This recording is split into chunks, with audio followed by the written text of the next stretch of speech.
Dans la vie moderne, il est facile de se perdre dans un océan de comparaisons constantes. Les réseaux sociaux nous bombardent d'images de vie parfaite, et la société nous pousse sans cesse à être plus, à posséder plus et à accomplir davantage. Mais que se passe-t-il lorsque nous recherchons l'approbation dans des endroits où nous ne la trouverons jamais? Nous nous sentons vides, incertains, et notre estime de soi vacille. C'est ici que le stoïcisme nous offre une alternative radicale, mais libératrice, une vie guidée par des principes internes, où la véritable valeur réside dans notre manière de répondre aux situations, et non dans les situations elles-mêmes. Imagine un instant une estime de soi qui ne soit pas affectée par les aléas de la vie. Le rejet, la critique, l'échec, rien ne peut l'ébranler. C'est précisément ce qu'enseignaient les stoïciens, nous pouvons bâtir une forteresse intérieure si solide qu'aucune tempête extérieure ne peut la renverser. Et non seulement c'est possible, mais c'est nécessaire pour vivre une vie épanouie, en paix et avec un véritable pouvoir. Quand on parle d'estime de soi, on l'aborde souvent sous l'angle du regard des autres, de la valeur qu'ils nous attribuent. Pourtant, le stoïcisme, une philosophie née il y a plus de 2000 ans, nous invite à revoir entièrement cette vision. Au lieu de chercher une validation externe, les stoïciens nous incitent à développer une estime de soi qui ne dépende d'aucun facteur extérieur. Une estime de soi indestructible, car elle naît de notre propre jugement et de nos actions. Première clé, reconnais que ta valeur réside dans ton caractère, et non dans ce que tu possèdes. L'une des erreurs les plus courantes en matière d'estime de soi est de croire que notre valeur personnelle dépend de ce que nous possédons, l'argent, les biens matériels, la réussite professionnelle, ou même les relations que nous entretenons.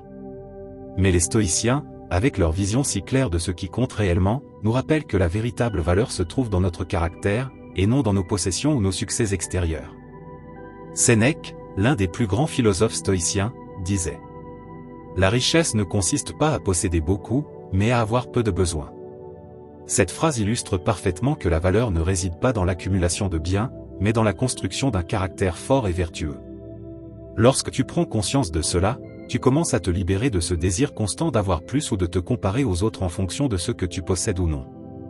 Et c'est l'une des clés les plus importantes pour bâtir une estime de soi inébranlable. Prends un instant pour y réfléchir. Les biens matériels, le statut social, même la réussite professionnelle, sont des éléments qui peuvent disparaître du jour au lendemain. Les crises économiques, les aléas de la vie ou simplement le passage du temps peuvent ôter tout ce que tu valorises. Si ton estime de toi est attachée à ces éléments, c'est comme bâtir une maison sur du sable, le moindre changement peut tout faire s'effondrer. Mais si ton estime de soi repose sur ton caractère, sur la manière dont tu agis et sur qui tu es fondamentalement, rien ni personne ne pourra la détruire. Les stoïciens pensaient que la véritable réussite résidait dans le fait de vivre en accord avec la vertu, et non dans l'accumulation de richesses ou de reconnaissance. Marc Aurèle l'a exprimé clairement lorsqu'il a dit: notre vie est ce que nos pensées en font. Cela signifie que ce qui définit réellement ta valeur, c'est la qualité de tes pensées, de tes décisions et de ton caractère, et non ce que tu possèdes ou accomplis. Si tu cultives un caractère solide, basé sur la sagesse, la justice, la tempérance et le courage, ton estime de toi deviendra inébranlable, car elle sera ancrée dans quelque chose que personne ne peut enlever. Deuxième clé, ne te laisse pas emporter par tes émotions. Reste calme. C'est l'un des enseignements les plus profonds du stoïcisme, mais aussi l'un des plus difficiles à appliquer au quotidien, apprendre à ne pas se laisser dominer par ses émotions. Les stoïciens ne rejetaient pas les émotions. Après tout, nous sommes humains, et les émotions font partie intégrante de notre existence. Mais ils nous enseignaient que nous ne devons pas les laisser contrôler nos actions ou influencer la perception que nous avons de nous-mêmes. Marc Aurèle écrivait dans ses Pensées pour moi-même: l'âme prend la couleur de ses pensées. Cela signifie que nos émotions, souvent issues de nos interprétations et de nos pensées, peuvent déformer notre vision du monde et de nous-mêmes. Si nous ne sommes pas vigilants, nous pouvons facilement tomber dans des cycles d'anxiété, de colère ou de tristesse, ce qui finit par affecter notre estime de soi et nos décisions. Lorsque nous traversons une journée difficile au travail ou un conflit avec un proche, les émotions surgissent, frustration, colère, tristesse. Et si nous ne les gérons pas correctement, elles peuvent nous faire douter de notre valeur et nous pousser à agir impulsivement. C'est là que les stoïciens nous offrent une approche puissante. Au lieu de laisser ces émotions nous dicter notre comportement, faisons une pause, observons-les et choisissons comment y répondre. Épictète disait: ce qui trouble les hommes, ce ne sont pas les choses, mais les jugements qu'ils portent sur elles. Cela signifie que la véritable source de notre souffrance ou de notre insécurité n'est pas ce qui nous arrive, mais la manière dont nous y réagissons. Si nous apprenons à maîtriser nos interprétations et à ne pas nous laisser emporter par nos émotions, nous gagnons une sérénité intérieure. Troisième clé, trouver la paix dans l'impermanence des choses. L'une des réalités les plus difficiles à accepter dans la vie est que tout change. Rien n'est permanent. Les personnes entrent et sortent de notre vie, les situations s'améliorent ou se détériorent, et ce qui nous procure de la joie aujourd'hui peut disparaître demain. Pour les stoïciens, accepter l'impermanence des choses était fondamental pour atteindre la paix intérieure. Lorsqu'on comprend que l'on ne peut rien faire pour empêcher le changement, on commence à développer une estime de soi qui ne dépend pas de facteurs externes. On réalise que ces éléments sont temporaires. Marc Aurèle l'explique parfaitement lorsqu'il dit « Observe comment tout est en perpétuelle transformation. Rien n'est éternel. Le monde est en constant changement, et lutter contre cette réalité ne fait qu'engendrer de la souffrance. Si tu bases ton estime de toi sur la stabilité des choses, tu seras inévitablement déçu. En revanche, si tu acceptes que tout est éphémère, tu te libères de la peur de perdre ce que tu possèdes. Quand tu cesses de t'accrocher à l'idée qu'une chose doit durer pour être précieuse, ton estime de toi ne dépend plus des pertes ou des bouleversements inévitables. Accepter l'impermanence signifie reconnaître que rien d'extérieur ne définit qui tu es réellement. Et cette prise de conscience t'apporte une liberté immense. Imagine que tu traverses une rupture, que tu perds un emploi ou que tu subis une déception. Ce sont des épreuves difficiles qui, si elles ne sont pas bien gérées, peuvent ébranler ton estime de soi. Mais si tu te rappelles que tout est impermanent, y compris la douleur, tu peux trouver une certaine paix intérieure même dans les moments les plus sombres. Tu sais que les choses évolueront, et que ce qui te fait souffrir aujourd'hui ne sera qu'un souvenir demain. Cette forme d'acceptation protège non seulement ton estime de toi, mais elle t'aide aussi à rester calme et lucide face aux épreuves. Épictète résumait cette idée avec une phrase puissante. Ne t'attache à rien que tu ne puisses abandonner avec sérénité. C'est une clé essentielle pour construire une estime de soi inébranlable. Si tu t'accroches trop aux choses extérieures, tu deviens vulnérable aux changements inévitables de la vie. Mais si tu développes la capacité de lâcher prise et d'accepter que tout a un début et une fin, tu deviens plus fort intérieurement.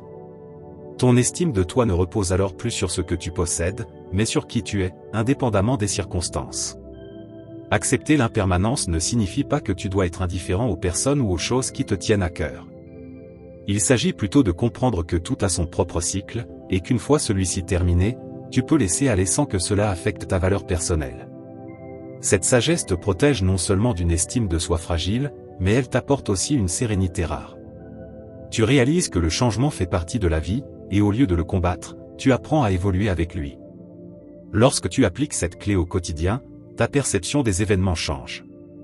Plutôt que de t'accrocher à ce que tu voudrais voir durer éternellement, tu embrasses la beauté du moment présent, sachant qu'il est éphémère. Cela t'aide à mieux apprécier ce que tu as aujourd'hui, sans la peur constante de le perdre. Et lorsque le changement survient, tu ne te sens plus anéanti, car ton estime de toi ne dépend plus des circonstances extérieures.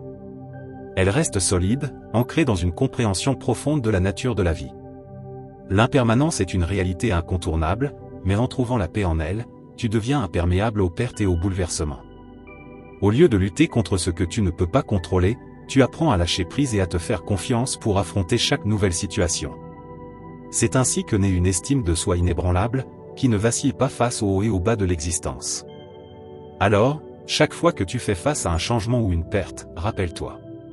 Cela aussi passera. Cette simple phrase te connecte à la nature impermanente du monde et t'aide à préserver ton estime de toi. Parce qu'au bout du compte, la seule chose véritablement permanente, c'est ta capacité à t'adapter, à grandir et à puiser ta force en toi-même, peu importe ce qui se passe autour de toi. Quatrième clé, sois maître de tes pensées. C'est peut-être l'un des enseignements les plus puissants et transformateurs du stoïcisme, apprendre à être maître de ses pensées. Pour les stoïciens, ce qui définit réellement notre expérience de vie, ce ne sont pas les événements extérieurs, mais la manière dont nous les interprétons et réagissons face à eux. En d'autres termes, ce qui se passe en dehors de toi est neutre. Ce qui importe, c'est ce que tu en penses. Épictète l'a exprimé très clairement en affirmant. Ce ne sont pas les choses qui nous affectent, mais notre opinion sur elles.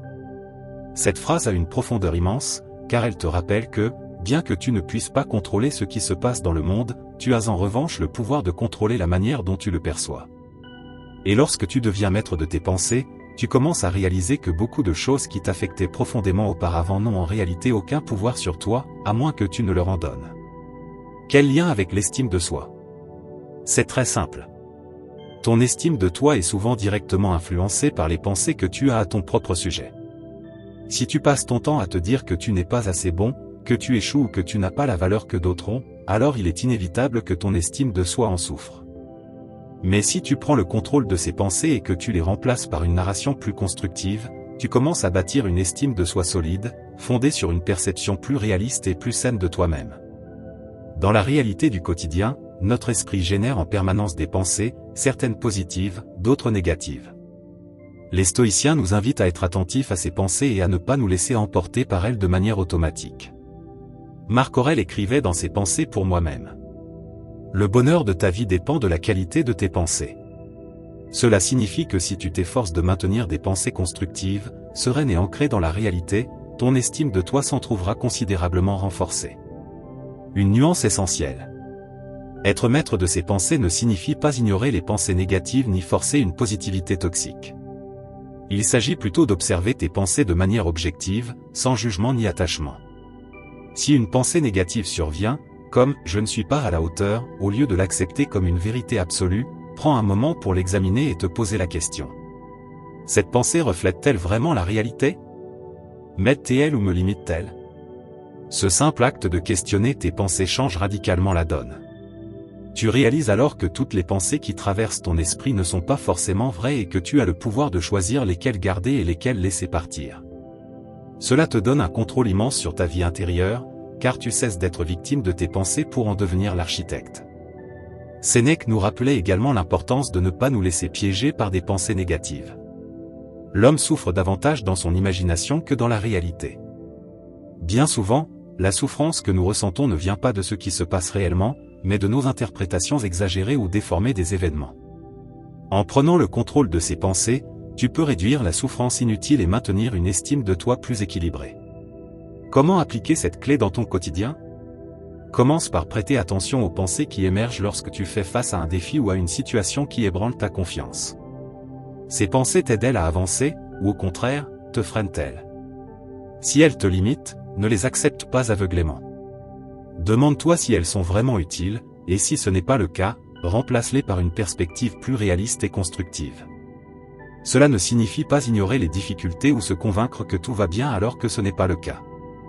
Il s'agit plutôt d'entraîner ton esprit à voir les choses de manière plus objective et à ne pas laisser les pensées négatives prendre le dessus sans les remettre en question. Lorsque tu deviens maître de tes pensées, tu réalises que tu as bien plus de pouvoir que tu ne le pensais. Tu ne peux pas tout contrôler dans la vie, mais tu peux toujours contrôler la façon dont tu interprètes les événements. Et cela te donne une force intérieure incroyable, car ton estime de toi ne dépend plus des aléas extérieurs, mais de ta capacité à gérer consciemment tes propres pensées. Cinquième clé, affronter la peur de l'échec. La peur de l'échec est l'une des émotions les plus courantes et paralysantes que nous éprouvons tous à un moment ou un autre de notre vie. L'idée de ne pas être à la hauteur des attentes, d'échouer aux yeux des autres, ou pire encore, d'échouer à nos propres yeux, nous terrifie. Cependant, pour les stoïciens, l'échec n'était pas quelque chose à redouter. Au contraire, ils le considéraient comme une opportunité précieuse de grandir, d'apprendre et de se renforcer. Épictète l'exprimait de manière simple mais profonde. Il est difficile de supporter l'entraînement, mais ensuite, nous vivons comme des vainqueurs. Cela signifie que l'échec, tout comme un entraînement rigoureux, fait partie du processus qui nous prépare à affronter les défis de la vie. Si vous évitez l'échec, vous vous privez de la possibilité de progresser et de développer une estime de soi véritablement inébranlable. La clé n'est pas d'éviter l'échec, mais de changer votre relation avec lui. Plutôt que de le percevoir comme un élément négatif, commencez à le voir comme un enseignant, une étape inévitable du développement personnel. Le stoïcisme nous enseigne que la véritable valeur ne réside pas dans le nombre de fois où nous évitons l'échec, mais dans la manière dont nous y réagissons lorsque cela se produit. Si, à chaque revers, vous vous arrêtez pour vous lamenter, votre estime de soi en souffrira, car votre perception de vous-même sera conditionnée par la réussite immédiate. Mais lorsque vous comprenez que chaque échec n'est qu'un échelon supplémentaire vers votre progression, votre estime de soi ne vacille pas, au contraire, elle se renforce. Sénèque l'exprimait ainsi. Celui qui a appris à mourir a désappris à être esclave.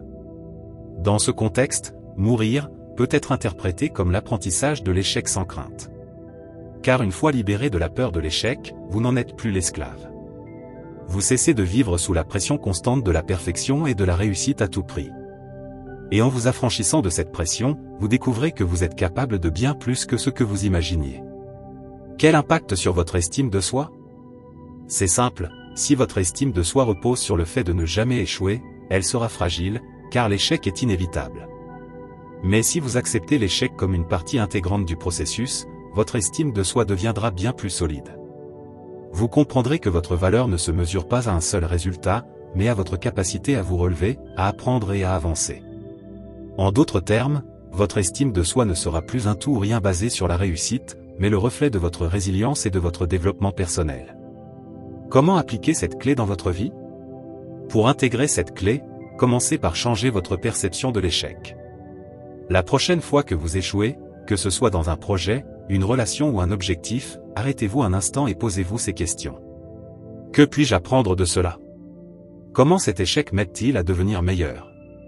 Ce simple changement de perspective vous aidera à voir l'échec comme un outil d'apprentissage plutôt que comme un obstacle. Il est également essentiel de se rappeler que personne, pas même les plus grands philosophes ou dirigeants, n'a atteint le succès sans traverser de nombreux échecs. Marc Aurèle, bien qu'empereur, a dû faire face à de nombreux défis et revers tout au long de sa vie. Ce qui l'a distingué, c'est sa capacité à rester ferme, à tirer des leçons de chaque situation et à continuer d'agir avec intégrité et vertu, indépendamment des résultats. C'est cela, le véritable secret d'une estime de soi inébranlable. La peur de l'échec découle souvent de l'idée que nos erreurs nous définissent, que si nous échouons, cela remet en question notre valeur en tant que personne. Mais les stoïciens nous invitent à remettre en cause cette croyance, l'échec ne définit pas qui vous êtes. Ce qui vous définit réellement, c'est la façon dont vous choisissez de réagir lorsque les choses ne se passent pas comme prévu. Allez-vous vous arrêter et abandonner, ou allez-vous vous relever et continuer, plus sage et plus expérimenté qu'auparavant?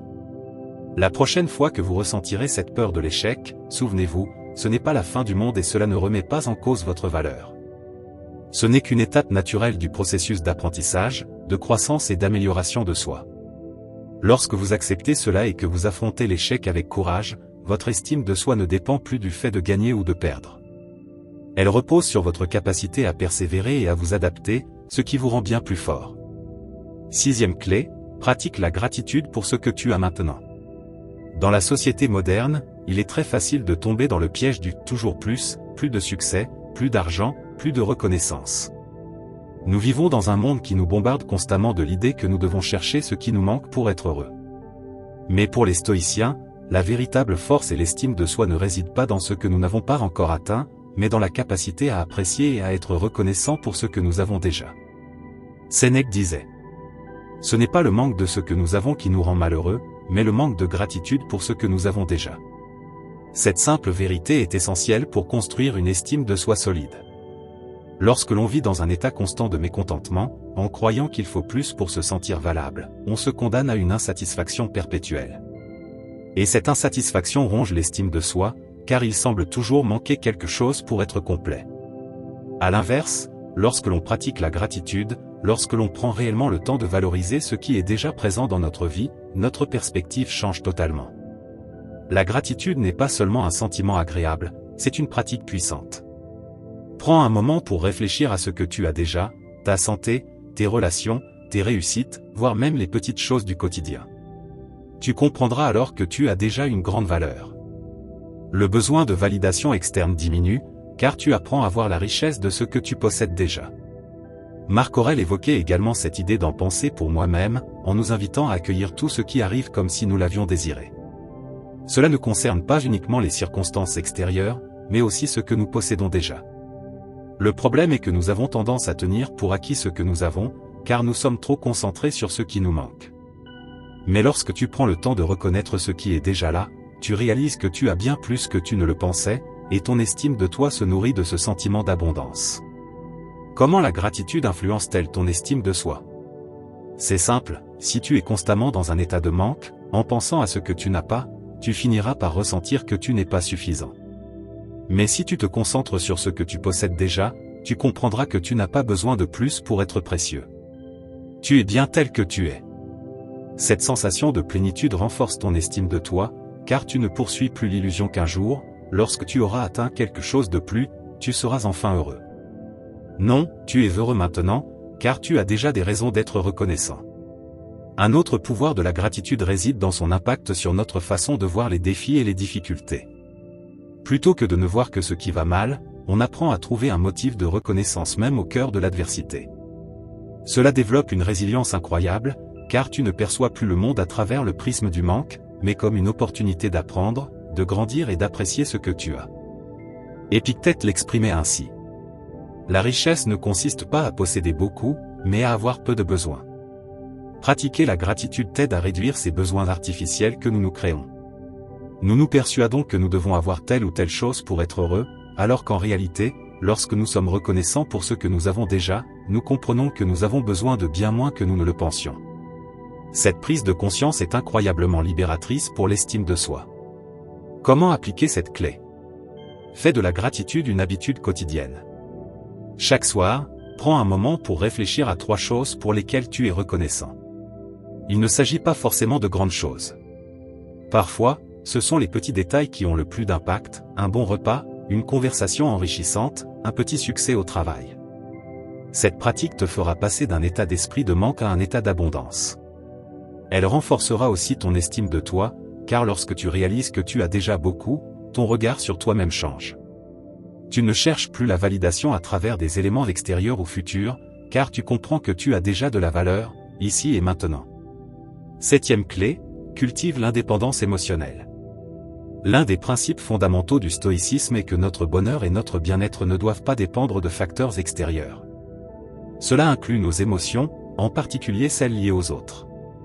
Les stoïciens nous enseignent à ne pas dépendre émotionnellement de ce que les autres pensent, disent ou font, car nous n'avons aucun contrôle sur eux. Si ton estime de toi repose sur la validation ou l'affection des autres, tu construis sur un terrain instable. Épictète résumait cela ainsi. Celui qui se soucie trop de ce que pensent les autres sera toujours leur esclave. Et c'est vrai. Si tes émotions fluctuent en fonction de l'opinion des autres, tu leur donnes le pouvoir sur toi. Tu deviens prisonnier des circonstances et du regard des autres. Mais lorsque tu cultives l'indépendance émotionnelle, ton estime de toi se renforce, car elle ne dépend plus de ce que les autres pensent ou font. Cela ne signifie pas devenir insensible ou détaché des autres. Les stoïciens valorisaient les relations humaines et la compassion. Ce qu'ils prônaient, c'était de ne pas lier notre valeur personnelle entièrement aux autres. Tu peux aimer, apprécier et respecter les autres, sans dépendre d'eux pour te sentir entier. Pourquoi est-ce essentiel pour l'estime de soi? Si tu cherches constamment l'approbation ou l'affection des autres, ton estime de toi sera toujours instable, fluctuante selon la manière dont on te traite. En revanche, si tu développes ton indépendance émotionnelle, ton estime de toi devient plus solide, car elle ne dépend plus de l'acceptation des autres. Marc Aurèle disait: le bonheur de ta vie dépend de la qualité de tes pensées, non des circonstances extérieures. Si tu laisses ton bonheur et ton estime de toi être dictés par la manière dont les autres te traitent, tu seras en permanence en montagne russe émotionnelle. Mais si tu décides que ton bien-être intérieur est sous ton contrôle, tu deviendras beaucoup plus fort, et cela se reflétera directement dans ton estime de toi. Comment appliquer cette clé? Commence par observer tes réactions face aux critiques, au rejet ou à l'indifférence. Te sens-tu immédiatement dévalorisé? Si oui, demande-toi: pourquoi est-ce que je laisse cette personne ou cette situation définir ma valeur? Cette prise de conscience est essentielle pour reprendre le contrôle sur tes émotions et ton estime de toi. Tu ne peux pas contrôler ce que les autres pensent de toi, ni la façon dont ils te traitent. Mais tu peux contrôler la manière dont tu interprètes ces situations et l'impact que tu leur accordes. C'est l'un des plus grands actes de libération que tu peux accomplir pour toi-même. 8e clé, apprends à lâcher prise sur ce qui ne te sert plus. L'une des plus grandes leçons du stoïcisme est la capacité à lâcher prise. Les stoïciens comprenaient que s'accrocher à ce qui ne nous sert plus, qu'il s'agisse de pensées, de relations, d'objets ou d'attentes, est l'une des principales sources de souffrance. Apprendre à lâcher prise n'est pas simplement une question de détachement superficiel, mais une manière profonde de libérer son esprit et de renforcer son estime de soi. En te débarrassant de ce qui est inutile, tu crées de l'espace pour ce qui a réellement de la valeur. Épictète l'a parfaitement résumé. Ne cherche pas à ce que les choses arrivent comme tu le veux, mais accepte qu'elles arrivent comme elles doivent arriver, et tu seras en paix. Bien souvent, nous nous accrochons à des idées sur la manière dont les choses devraient être, sur comment les autres devraient se comporter ou sur ce que nous devrions avoir accompli pour nous sentir dignes. Mais ces attentes, lorsqu'elles ne sont pas satisfaites, peuvent éroder notre estime de nous-mêmes, nous faisant croire que nous avons échoué ou que nous ne sommes pas à la hauteur. L'acte de lâcher prise n'est pas un signe de résignation, mais de sagesse.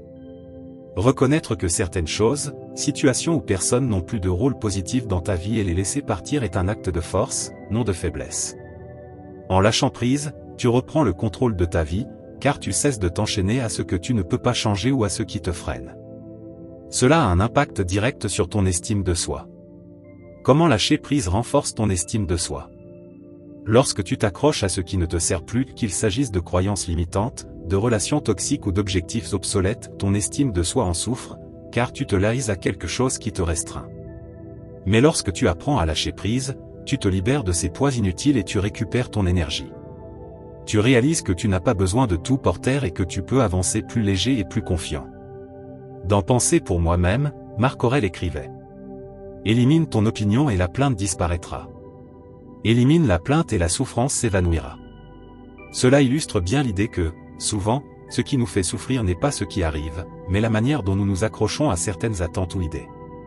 Lorsque tu apprends à lâcher prise sur ces attentes et à accepter la réalité telle qu'elle est, tu ressens une paix intérieure qui renforce ton estime de soi. Car tu ne te sens plus esclave de ce qui devrait être, mais tu acceptes ce qui est et tu travailles avec. Lâcher prise ne signifie pas que rien n'a d'importance, mais que tu choisis consciemment à quoi tu accordes ton énergie et ce que tu laisses derrière toi. Il peut s'agir d'une relation devenue néfaste, d'un travail qui ne te satisfait plus ou d'une croyance sur toi-même qui te limite. En abandonnant ces choses, tu reprends le contrôle de ta vie et tu t'ouvres à la croissance. Et avec cette croissance, ton estime de soi s'épanouit. Un point important sur le lâcher-prise est qu'il ne s'agit pas toujours d'un acte unique. Parfois, c'est un processus progressif. Peut-être continues-tu à t'accrocher à certaines émotions ou pensées sans même t'en rendre compte. Mais plus tu pratiques le lâcher-prise, plus cela devient facile. Et chaque chose que tu laisses aller te rend plus conscient de ce qui compte vraiment dans ta vie. Sénèque nous invite à réfléchir à cela lorsqu'il dit: la vie est longue si tu sais comment la vivre. Savoir bien vivre, c'est ne pas gaspiller ton temps et ton énergie sur ce qui n'apporte plus de valeur. Si tu t'accroches à ce qui te retient, tu ne pourras jamais avancer avec légèreté vers ce qui compte vraiment. Mais quand tu lâches ce qui ne te sert plus, tu réalises que la vie est pleine de possibilités et ton estime de soi se renforce grâce à ce sentiment de liberté. Comment appliquer cette clé dans ta vie? Commence par identifier ce qui te retient. Est-ce une relation? Un schéma de pensée négatif? Une attente non réalisée? Un comportement qui ne t'est plus bénéfique? Demande-toi: est-ce que cela contribue à mon bien-être et à ma croissance, ou est-ce que cela freine mon évolution? Si la réponse est la seconde, commence à travailler sur le lâcher-prise. Ce ne sera pas toujours facile au début, mais avec le temps, tu réaliseras que te libérer de ce poids inutile te permet d'avancer avec plus de confiance en toi. 9e clé, embrasse le présent et cesse de t'inquiéter pour l'avenir. Nous arrivons à l'une des clés les plus importantes et sans doute l'une des plus difficiles à appliquer au quotidien, apprendre à vivre dans le présent. L'avenir, avec ses incertitudes, ses peurs et ses attentes, a tendance à nous priver de notre paix intérieure et à affaiblir notre estime de soi. Les stoïciens nous enseignent à cesser de nous inquiéter pour ce qui va arriver, car le seul moment sur lequel nous avons réellement du pouvoir est le présent. Lorsque tu apprends à embrasser l'instant présent, ton estime de toi se renforce, car tu n'es plus prisonnier de l'anxiété liée à l'incertitude du futur. Marc Aurèle l'exprimait de manière simple et puissante: aie confiance dans le présent. Tout le reste est hors de ton contrôle. Autrement dit, même si l'avenir est incertain et ne sera jamais totalement sous ton emprise, ce que tu peux maîtriser, c'est la manière dont tu vis ici et maintenant. L'inquiétude excessive pour l'avenir consomme une quantité d'énergie énorme. Mais loin de te renforcer, cette dépense d'énergie t'affaiblit. Elle sape ta confiance, génère de l'insécurité et, à terme, peut gravement nuire à ton estime de toi. Quand tu es perpétuellement préoccupé par ce qui pourrait arriver demain, tu te déconnectes du seul moment qui compte vraiment, l'instant présent. Le problème, c'est qu'en étant obsédé par ce qui pourrait mal tourner à l'avenir, tu négliges les actions que tu peux entreprendre aujourd'hui pour construire une vie meilleure. Si tu apprends à te concentrer sur le présent et à donner le meilleur de toi-même à chaque instant, tu comprendras que l'avenir n'est plus aussi effrayant. Tu réaliseras que la meilleure manière de te préparer à ce qui viendra est d'agir efficacement ici et maintenant. Épictète nous offre également une perspective précieuse à ce sujet, ce n'est pas la charge qui te brise, mais la manière dont tu la portes. S'inquiéter pour l'avenir revient à transporter un sac rempli de pierres inutiles. En te concentrant sur ce que tu peux accomplir aujourd'hui, sur les décisions que tu peux prendre maintenant, tu réduis considérablement tes angoisses concernant ce qui est à venir. Et cela t'apporte une sensation de contrôle bien plus grande, renforçant ainsi ton estime de toi. L'impact sur l'estime de soi. Quand tu es constamment tourné vers l'avenir avec crainte et anxiété, tu finis par croire que tu n'as pas de contrôle sur ta propre vie, ce qui peut te faire sentir insignifiant ou incapable. En revanche, en recentrant ton attention sur le présent et sur ce que tu peux accomplir immédiatement, tu reprends confiance en toi. Tu cesses d'être une victime des circonstances et deviens l'auteur de ta propre histoire. Ce changement de perspective est fondamental, il transforme ton état d'esprit et renforce ton estime personnelle. Tu ne te laisses plus paralyser par la peur de ce qui pourrait arriver, mais tu trouves du pouvoir et du courage dans tes actions du moment présent. Vivre dans le présent ne signifie pas ignorer l'avenir ni éviter de planifier. Il s'agit simplement de ne pas laisser l'anxiété du futur t'empêcher de savourer et d'exploiter pleinement le moment actuel. Car au bout du compte, l'avenir n'est rien d'autre qu'une série d'instants présents à venir. Si tu mets toute ton énergie à bien vivre le présent, tu n'auras plus besoin de te charger de préoccupations inutiles. Un autre aspect clé de cette philosophie est la libération des attentes excessives que l'on s'impose pour l'avenir. Parfois, ces attentes sont si élevées que lorsqu'elles ne se réalisent pas, elles portent un coup dur à notre estime de nous-mêmes. En te concentrant sur ce que tu peux faire maintenant, sans chercher la perfection absolue pour le futur, tu retrouveras un véritable sentiment de contrôle et d'équilibre. Sénèque nous rappelle une vérité précieuse, le vrai bonheur, c'est de profiter du présent sans une dépendance anxieuse envers l'avenir. En vivant pleinement l'instant, tu découvriras que ton bonheur et ton estime de toi ne dépendent pas de ce qui pourrait arriver plus tard, mais de la façon dont tu choisis d'agir et de ressentir aujourd'hui. Et c'est l'une des leçons les plus libératrices du stoïcisme. Appliquez cette clé au quotidien. Pour intégrer cette sagesse dans ta vie, pratique l'attention pleine et entière. Chaque fois que tu sens ton esprit vagabonder vers l'avenir, t'inquiétant de ce qui pourrait arriver, arrête-toi et pose-toi cette question, qu'est-ce que je peux faire maintenant, à cet instant précis, qui soit réellement sous mon contrôle? En redirigeant ton énergie vers les actions que tu peux entreprendre aujourd'hui, tu te prépares efficacement pour l'avenir, sans te laisser submerger par des angoisses inutiles sur des problèmes qui n'existent pas encore. Si tu es arrivé jusqu'ici, je t'invite à t'abonner, à activer les notifications et à laisser un commentaire pour que YouTube reconnaisse que ce contenu est utile aux personnes comme toi. Cela nous motive à continuer à créer des vidéos de ce type à l'avenir. Je t'encourage aussi à jeter un œil aux 2 dernières vidéos que nous te recommandons. Je te remercie sincèrement pour ton temps et ton soutien. On se retrouve très bientôt pour une nouvelle aventure. À très vite.